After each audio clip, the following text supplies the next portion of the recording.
시청자 여러분, 지난 주말과 주일 주 안에서 평안하셨습니까? 시작된 한 주간도 성삼일체 하나님께서 여러분과들 함께 하시기를 원합니다. 이번 주에도 변함없이 하나님 말씀 중심의 삶을 살아가시기를 간절히 소망하며 현우리와 함께하는 올해 8번째 구원의 여정 출발하도록 하겠습니다. 2023년 8주차입니다. 올해 8번째 하나님의 말씀은 누가복음 19장 26절의 말씀이 되겠습니다. 자, 함께 읽어봅시다. 주인이 이르되 내가 너희에게 말하노니 무릇 있는 자는 받겠고 없는 자는 그 있는 것도 빼앗기리라. 누가복음 19장 26절 말씀. 아멘. 다시 한번 해봅시다. 주인이 이르되 내가 너희에게 이르노니 무릇 있는 자는 받겠고 없는 자는 그 있는 것도 빼앗기리라. 누가복음 19장 26절 말씀. 아멘.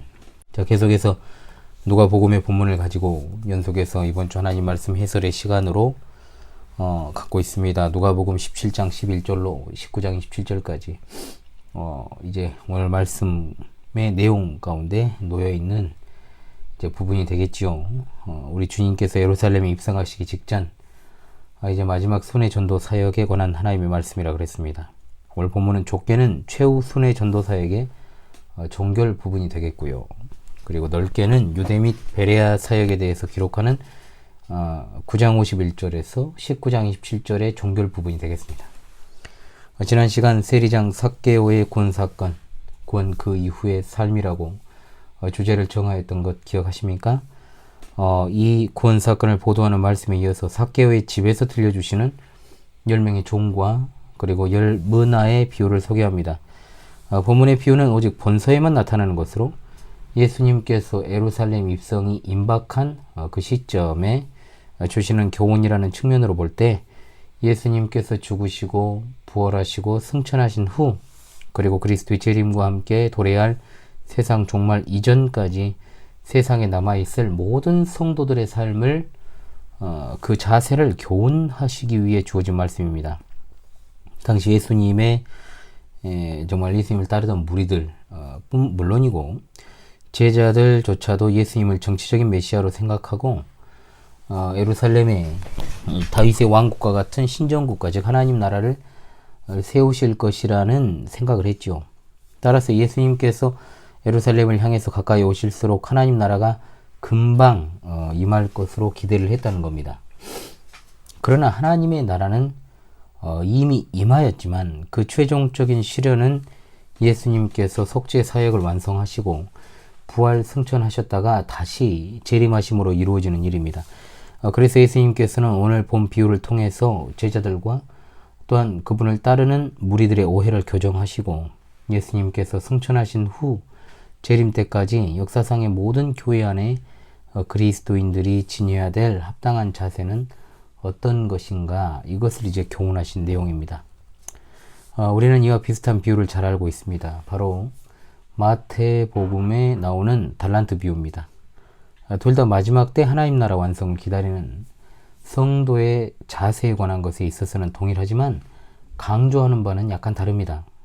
달란트 비유가 하나님께서 맡기신 사명에 대한 청지기로서의 그 신실함을 강조하고 있다면, 문화의 비유는 하나님 나라가 당장 임할 것으로 오해하는 자들의 생각을 시정하시고 교회 안의 성도들이 하나님 나라의 최종 완성을 기다리면서 주의 재림을 어떻게 맞이해야 될 것인지에 대한 실제적인 교훈을 주시는 부분이기 때문입니다. 오늘 말씀을 통해서 주님의 왕 되심을 원하지 아니하는 대적자들이 있음에도 불구하고 주님은 반드시 다시 오셔서 결산하시고 심판하실 것을 우리는 믿읍시다. 우리의 녹록지 않은 현실 상황, 정말 때로는 슬프고 비참한 현실을 살아가고 있다고 할지라도 재림의 시계는 지금도 계속해서 돌아가고 있고 우리 주님은 반드시 다시 오실 것임을 믿으며 우리에게 주어진 사명에 최선을 다해서 우리 하나님을 영화롭게 하는 그리스도의 몸된 교회의 성도들이 다 되시기를 간절히 바랍니다. 자, 먼저 본문 전체를 좀 읽도록 하겠습니다. 누가복음 19장 11절로 27절의 말씀입니다.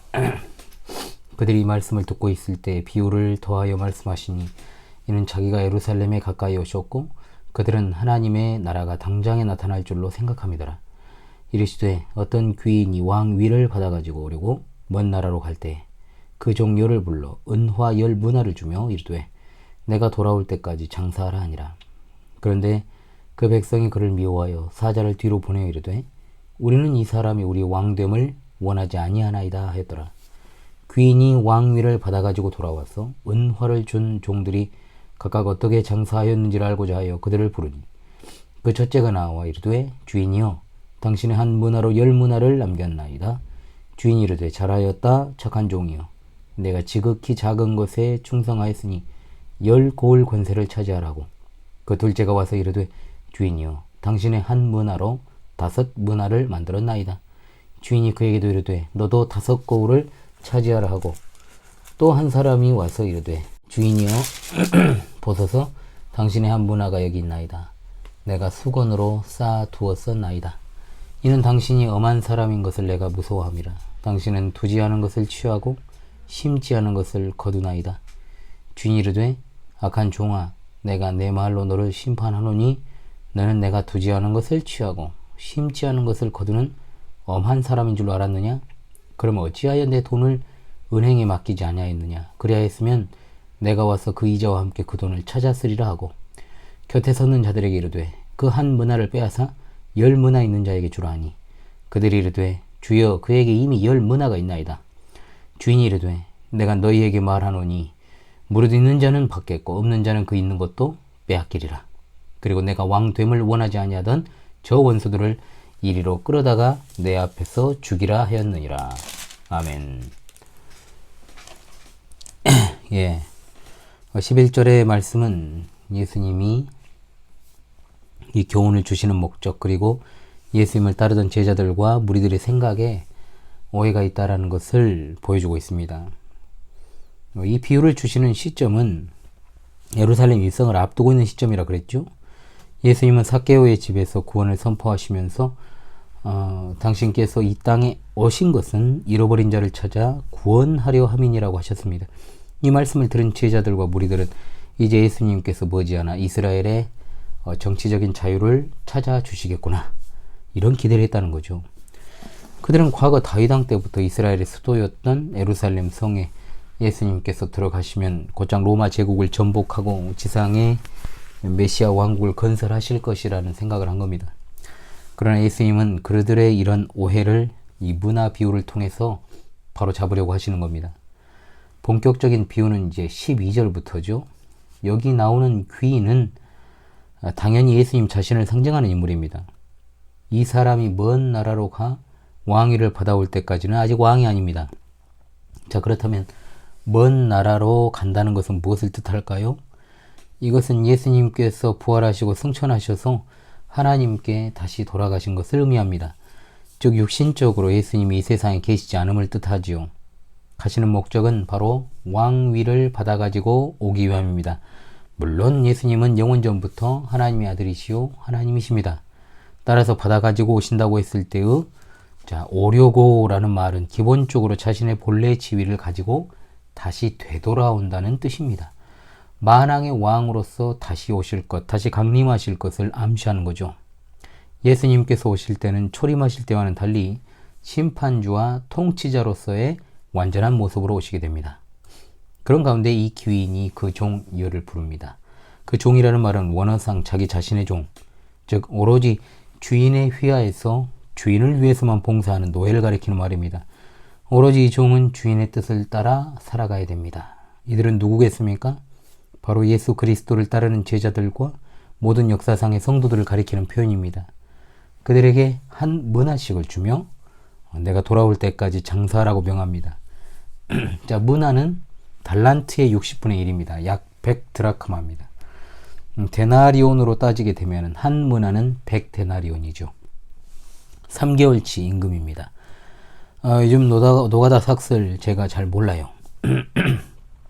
현재 어떤 최저임금제로 계산을 해보면 하루 7시간을 일할 때 약 7만원에서 8만원 정도, 그렇다면 한 문화는 약 600만원 정도고, 하루 임금을 10만원으로 잡게 되면 한 문화는 약 1000만원 정도 될 것입니다. 자, 달란트의 비유에서도 제가 말씀을 드린 바가 있습니다만 차등 있게 달란트가 주어진 것은 하나님이 사람에 따라서 사명을 다르게 주셨다라는 것을 의미하지 차별을 두신 것이 아니라고 했습니다. 그런데 여기서는 분량도 각각 동등하게 한 문화씩을 주셨습니다. 이는 모든 성도들에게 동일하게 사명을 주셨다는 것에 역점을 둬야 되지요. 하나님께서 주신 은사와 재능 그리고 시간을 잘 활용해서 하나님의 나라를 위한 이윤을 최대한 남기기를 원하십니다. 그런데 14절에 먼 나라로 떠난 귀인이 왕이 되는 것을 원하지 않는, 즉 싫어하는 사람들이 등장을 합니다. 이것은 예수님께서 왕이 되는 것을 싫어하는 사람들을 비유하죠. 왜 그들이 싫어했을까요? 그 이유는 정확하게 본문에 나오지 않습니다. 그런데 사실 그렇습니다. 예수님 당시 유대 종교 지도자들을 비롯한 유대 백성들이 영적으로 완악하고 또한 패역한 것도 사실입니다만 예수님을 미워하는 것에 있어 사실 어떤 특별한 이유가 있는 게 아닙니다. 그냥 싫어합니다. 뭐 증거 없이 밉다는 말이 있죠. 바로 그런 꼴이죠. 뭘 하셔도 마음에 안 드는 겁니다. 그냥 예수님이 왕이 되는 것을 원하지 않습니다. 그러나 귀인이 결국 왕이 되어 돌아오게 됩니다. 은화를 준 종들이 각각 어떻게 장사했는지를 알고자 하여 그들을 불렀습니다. 그런데 한글 번역은 마치 종들이 어떻게 장사했는지, 즉 장사의 방법을 알고자 한 것처럼 번역이 되었는데요. 자, 그것이 아니고 종들이 얼마나 성실하게 장사하여서 무슨 이윤을 남겼는지 그 결과를 알고자 한 것입니다. 결과입니다. 자, 첫 번째 종이 등장합니다. 당신의 한 문화로 10문화를 남겼나이다. 자, 10명의 종에게 은화를 맡겼지만 3명의 종만 대표적으로 등장합니다. 실제로는 10명의 종을 다 불러서 결산을 했습니다. 첫 번째 종은 한 문화로 10문화를 남겼습니다. 남겼다라는 말은 일하거나 장사를 해서 그 밖에 더 획득하다는 의미를 가진 말이죠. 이렇게 해서 첫 번째 종은 10배를 늘린 겁니다. 이 종들을 설명할 때 드렸던 말을 기억하십시오. 이 종들은 오직 주인의 지시와 뜻에 의해서 움직이며 살아가는 노예들입니다. 그러니까 자기 인생을 사는 것이 아니라 주인에 의하여 일하고 먹고 마시는 자들이다라는 뜻입니다. 그래서 이 종이 표현할 때도 당신의 한 문화다라고 이렇게 말하고 있다는 겁니다.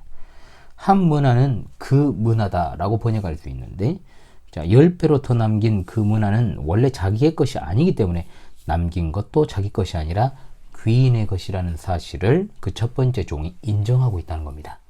그는 주인이 맡긴 적은 것으로 많은 것을 남겼고 또한 이를 모두 주인에게 돌리는 착하고 신실한 청직이었다라는 사실을 알게 됩니다.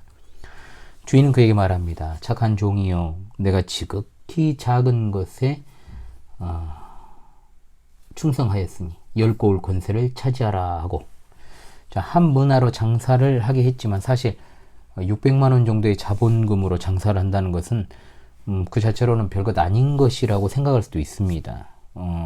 그럼에도 이 종은 주인이 어떤 일을 맡기든지 간에 그것이 큰 일이든 작은 일이든 600만 원이라는 것은 제가 6만 원으로 이제 책정을 했을 때요. 7, 8만 원이면 700만 원, 800만 원 되겠죠. 큰 일이든 작은 일이든 관계하지 않고 모두 귀중한 일로 여겨서 최선을 다했다는 겁니다. 그러한 그에게 주인은 남긴 이윤을 도로 가져가지 않고 또한 그가 남긴 이윤 따위로는 도저히 얻을 수 없는 무려 10고을 다스리는 권세를 보상으로 줍니다. 즉 왕이 되어 돌아온 주인이 신실하게 그 사명을 감당한 종에게 새롭게 다스릴 나라의 일부분을 통치할 수 있도록 위임하는 장면이다. 이는 장차 우리 주 예수 그리스도께서 재림하시는 그날에 주가 맡긴 사명에 최선을 다한 신실한 종들에게 실로 상상하기 어려운 놀라운 하늘의 상급을 내려주실 것임을 보여주는 겁니다. 두 번째 종이 등장합니다. 그 또한 한 문화로 5문화를 만들었습니다. 자, 앞선 종은 10문화를 남겼다고 되어 있는데 두 번째는 만들었다라고 되어 있죠. 자, 사실 무심코 넘길 수 있는 말입니다. 그러나 결과적으로 10문화를 남긴 종이나 5문화를 만든 종이나 거기에 따라서 어마어마한 보상을 주셨다라는 것에 있어서는 동일합니다. 강조하고자 하는 것은 그것입니다. 이렇게 이윤을 남긴 것이다, 하나님의 은혜로 된 것임을 보여주는 것과 동시에 결코 은혜가 거저 주어진다라고 해서 종들이 가만히 앉아서 주인만 기다리는 것이 장땡이 아니라 이 말입니다. 이미 지난 시간에 구원 그 이후라는 말씀을 통해서 우리가 구원받은 이후에 우리 삶 가운데 열매, 즉 변화가 없다면 그리스도와의 첫 만남부터 다시 점검해야 된다라고 말씀을 드렸습니다. 즉 구원은 우리가 은혜로만 받는 것이요. 또한 우리가 살아가면서 하나님께로부터 모든 좋은 것들을 받는 것도 다 그분의 소유요 선물이지만 결국 그것이 우리로 하여금 아무것도 하지 않고 그저 받기만 하는 것으로 끝나는 것이 아님을 반드시 인식해야 됩니다. 야고보 사도는 말합니다. 만일 사람이 믿음이 있노라 하고 행함이 없으면 무슨 유익이 있으리요? 그 믿음이 능히 자기를 구원하겠느냐? 이와 같이 행함이 없는 믿음은 그 자체가 죽은 것이라고 했습니다.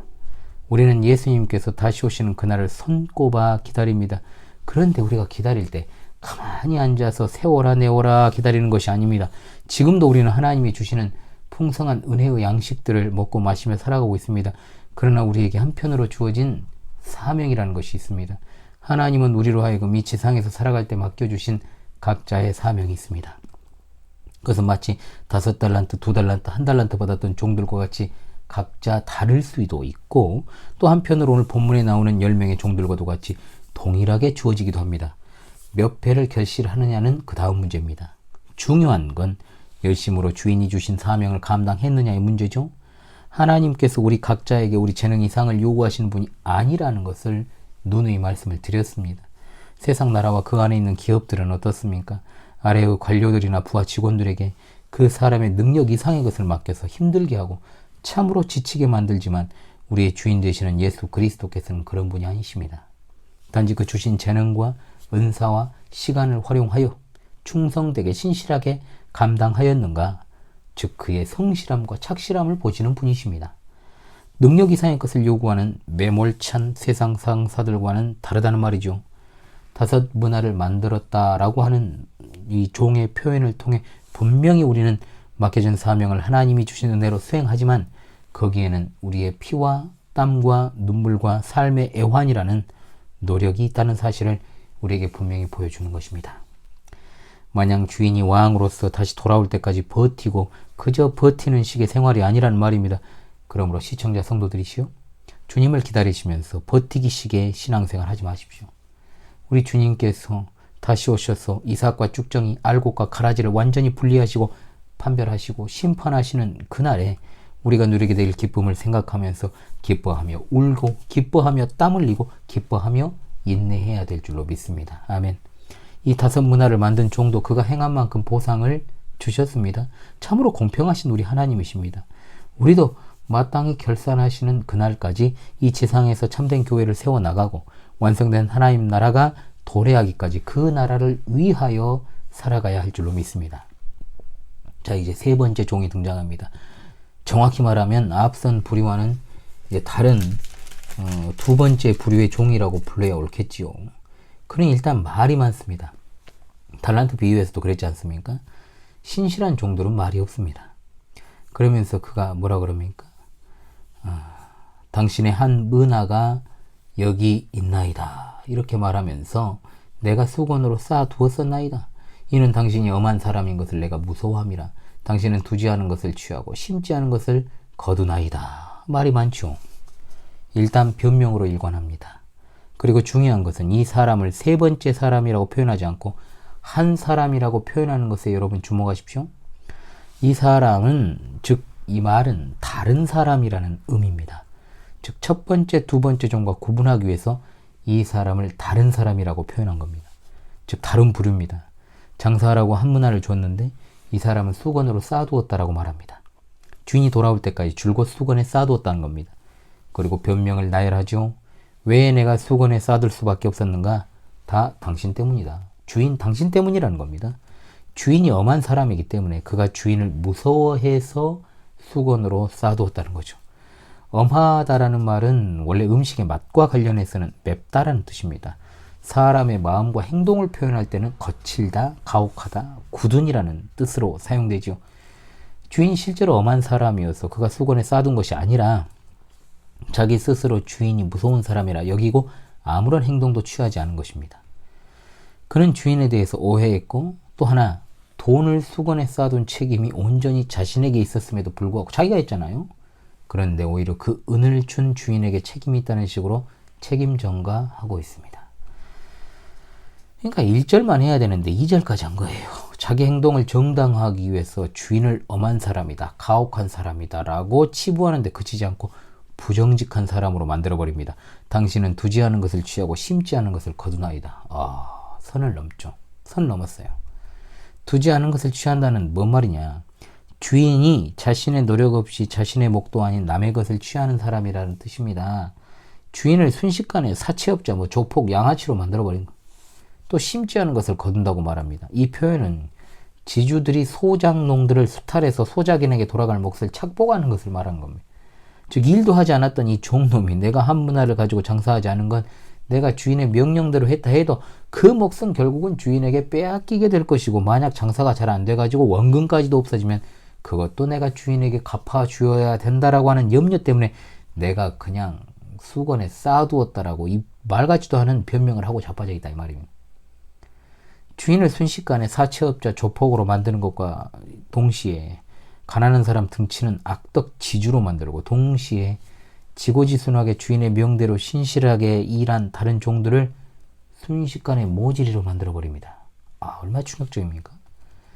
이런 종놈을 여러분 가만히 둘 수 있습니까? 그럴 수 없죠. 주인은 말합니다. 악한 종아, 내가 내 말로 너를 심판하노니 너는 내가 두지 않은 것을 취하고 심지 않은 것을 거두는 엄한 사람인 줄로 알았느냐? 원문에는 악한 종이 뒤에 나와요. 즉 이 종이 악한 이유는 앞에 나오는 이 종이 한 말 때문에 방금 네가 말한 것으로부터 그 근거가 된다는 겁니다. 처음부터 지금까지 이 종은 주인이 악덕 사채업자, 악덕 지주와 같은 무자비한 사람으로 오해하고 있다는 것이죠. 당연히 이러한 오해를 하고 있는 한 그 종은 주인이 의도하는 바를 수행할 수도 없을 뿐더러 자신의 잘못을 인정하고 회개할 기회조차도 갖지 못합니다. 그러나 전체적으로 봤을 때 이 종의 변명은 자기 합리화를 위한 핑계에 불과해요. 그저 일을 하기 싫었던 겁니다. 자신의 불순종과 게으름과 나태함을 숨기려고 도리어 주인을 공격하고 폄하하고 있습니다. 이 종은 이러한 완악한 의도를 자기 말을 통해서 스스로 드러내게 되었고, 이에 대한 형벌을 받게 된 것이죠. 이 악하고 게으른 종의 말이 핑계에 불과하다는 건 그 다음에 나오는 주인의 말에서 드러납니다. 그래, 그러면 만일 내가 다른 사람의 노동의 대가를 착취하는 사람으로 이해하고 또 장사했다가 내가 원금 날려버렸을 때 그 원금까지 변상하게 하는 무자비한 주인이라고 치자. 그러다고 치자. 그러면 그 돈을 은행에 넣고 이자라도 남겨서 네가 그렇게 이 무섭게 생각하는 이 주인에게 원금과 함께 돌려주라는 생각도 안 했느냐? 이 말이에요. 왜? 가장 기본적인 행동도 너는 취하지 않았다라는 겁니다. 물론 그 당시에는 오늘날과 같은 은행의 개념은 없습니다. 자, 은행이라고 번역된 이 말은 환전상들의 탁자를 가리키죠. 자, 은행의 원래 기원은 환전상들입니다. 돈 바꿔주는 자들. 자, 그 당시 지금의 은행의 업무와 비슷한 일을 했던 자들이 고대 환전꾼들입니다. 네, 좋은 자들은 아니었어요. 사실 환전꾼들. 그러면 이들에게라도 맡겨서 이자라도 받으면 되는데 그렇게도 하지 않았다는 거죠. 그러면 주인이 이 돈을 굳이 종들에게 맡기지 않고 말고 환전상에 맡겨 이자라도 받으면 되는데 왜 이렇게 했을까? 주인 자신의 이윤을 취하기 위해 하는 행동이 아니라는 거죠. 즉 그들에게 더 많은 것을 맡기기 위해서 문화를 맡긴 겁니다. 즉 종들을 위한 처사였다 이 말입니다. 우리는 앞선 두 종과는 다른 이 악한 종을 통해 똑같은 부류지만 다르다 여겨지는 이 세상의 두 측면을 가진 사람을 발견합니다. 한 측면은 교회 다니는 불신자, 한 측면은 교회 안 다니는 불신자. 둘 다 불신앙적인 측면을 가진 것에 있어서 동일하고 가는 길도 같습니다. 그저 한 사람은 자신의 종교가 기독교라고 스스로 믿는 사람이고 한 사람은 종교가 없거나 또 기독교가 아닌 다른 종교를 가진 사람입니다. 이 두 사람은 공통점이 있습니다. 뭘까요? 첫 번째, 교회를 다니건 다니지 않건 하나님의 나라에 관심이 없고 세상 나라 자기 나라에만 관심이 있습니다. 두 번째, 하나님의 나라를 위하여 아무런 수고나 희생, 그 어떤 위험도 불편함도 감수하지 않습니다. 세 번째, 그들의 의는 자기 의로움에 바탕을 둡니다. 다른 이들보다 많이 선한 일을 행하지는 않지만 적어도 남에게 피해를 주지 않는 것으로 충분하다며 살아갑니다. 마치 이윤을 남기진 않았지만 그렇다고 손해도 보지 않았다라고 변명하는 여기 나오는 악하고 게으른 종과 같은 태도지요. 하나님 앞에서 불신앙적 태도로 일관하면서도 종교적 감수성만 가지고 교회 스스로 또는 누군가에 의해 나와서 종교 의식만 추구한다고 해서 구원받는 것 결코 아니지 않습니까? 얼마나 이 시대가 여러분 엉망진창의 시대입니까? 여기 나오는 악하고 게으른 종과 같은 자들이 신자를 자처하면서 교회에 소속되어 다니고 있어요. 그들은 입만 열면 핑계입니다. 자기 합리화입니다. 그럴 수밖에 없었다는 식으로 말해요. 그러나 오늘날 정말로 이 말씀을 통해서 분명히 드러나는 건 뭡니까? 이런 자들은 그리스도와 그의 나라에 대해서 원래 관심이 없는 겁니다. 지지난 시간에도 말씀을 드렸습니다. 그리스도께만 소망 두고 그분을 바라보지 않고 신앙생활하는 자는 반드시 교회를 떠나게 되어 있거나 껍데기만 교회 다니다 멸망할 것이라고 말입니다. 우리 신앙의 근거와 표준이 그리스도가 되지 아니하면 아무런 의미가 없어요. 종교에는 관심이 있습니다. 목사를 싫어하는 것도 아닙니다. 교회 자체를 거부하는 것도 아닙니다. 어떤 특정 성도가 미워서도 아닙니다. 물론 이것들을 표면적인 이유로 되는 사람들도 털어 있죠, 교회 안에는. 그러나 결론적으로 이들은 다시 오실 주인 되신 예수 그리스도께 관심이 없습니다. 그리스도께 관심이 없는데 그분의 몸인 교회에 관심이 있겠습니까? 그분의 말씀에 관심을 두겠습니까? 기도를 해봤자 그저 비나이다 수준에서 안 벗어납니다. 힘들 때는 조금 아쉬우니까 주여를 외칩니다.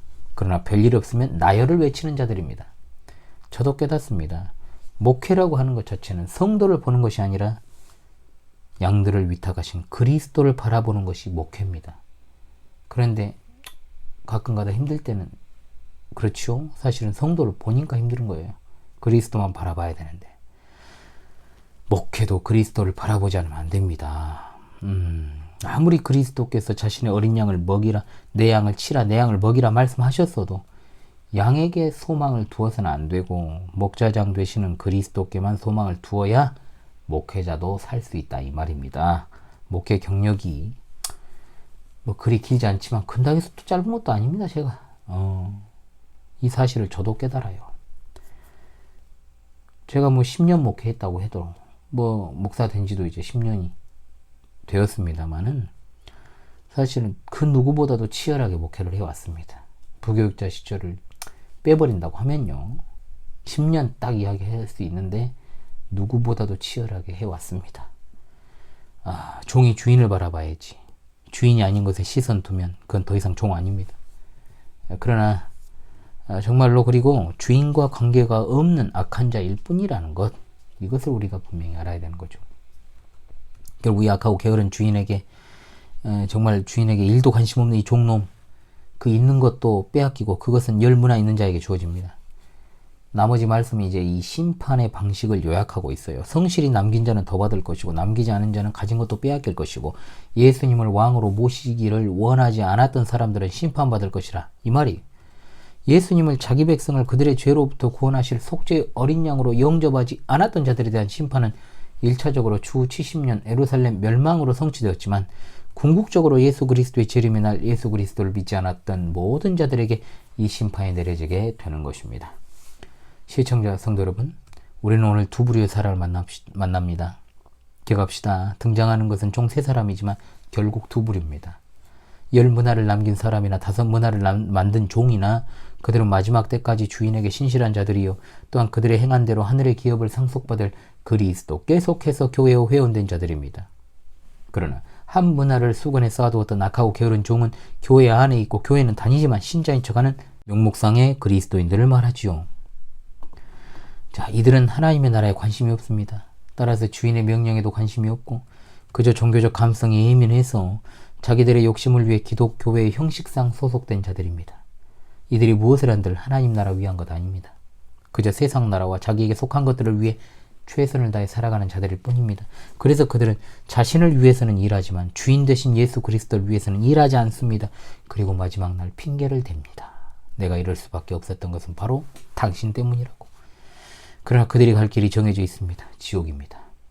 그리고 예수님을 왕으로 모시기를 원하지 않았던 역사상의 모든 불신자들도 다 지옥행입니다. 우리는 그저 살아가는 사람들이 아닙니다. 주님이 주실 상을 기대하며 열심히 열매 맺는 인생을 살아가는 자들입니다. 악하고 게으른 종과 그리고 예수님의 왕 되심을 원하지 않았던 불신자들의 삶을 여러분 본받지 맙시다. 때로는 두려움이 엄습하고 절망하게 되고 낙심하게 되고 지치게 되고 또 게으름과 나태가 순간순간 우리를 찾아와서 우리를 애워쌀지라도 우리 주님이 먼 나라로 떠나신 것 같지만 성령으로 우리와 세상 끝날까지 늘 함께 하심을 잊지 마시기 바랍니다. 성령께서 함께 하시는 우리 시청자 성도들이시오. 그래도 주님은 다시 오십니다. 아멘. 현대 교회 안에 알곡보다 쭉정이가 많고 이삭보다 가라지가 많다 해도 주님은 그 둘을 분리하시려고 반드시 다시 오십니다. 이 세상에 불신자들이 넘쳐나고 예수님을 조롱하고 하나님 나라를 조롱하고 교회를 조롱하고 또한 거기에 속한 참된 성도들을 조롱하는 안티 기독교인들이 많다고 할지라도 예수님은 다시 오셔서 우리를 그들로부터 성별하시고 그들을 반드시 심판하실 것입니다. 그저 우리 각자에게 맡겨진 문화를 성심으로 감당하여 주님께 보여드립시다. 얼마를 남겼느냐? 달란트 비유에서 마찬가지로 핵심이 아닙니다. 주님께 마음을 두고 주님이 맡기신 것을 최선을 다해 감당했는가? 전심으로 주인과 주인의 소유를 사랑하고 소중하게 여겼는가? 내게 주신 재능과 은사와 시간을 주님을 위해서 사용해서 결산의 그날, 판별의 그날, 심판의 그날 모두 함께 착하고 신실한 종으로 주님 앞에 간절히 설 수 있기를 원합니다. 이름뿐인 그리스도인들이 넘치는 이 배역의 시대에, 배도와 불신앙이 넘치는 시대에 그리스도께 인정받은 참된 그리스도인으로서 살아가시기를 간절히 바랍니다. 다시금 여러분, 이번 주 하나님 말씀을 외우면서요, 여기에 담긴 하나님의 뜻을 깊이 인식하고 마지막 시대를 살아가는 우리 성도들 다 되시기를 간절히 소망합니다. 주인이 이르되 내가 너에게 말하노니 무릇 있는 자는 받겠고 없는 자는 그 있는 것도 빼앗기리라. 누가복음 19장 26절 말씀. 할렐루야. 아멘.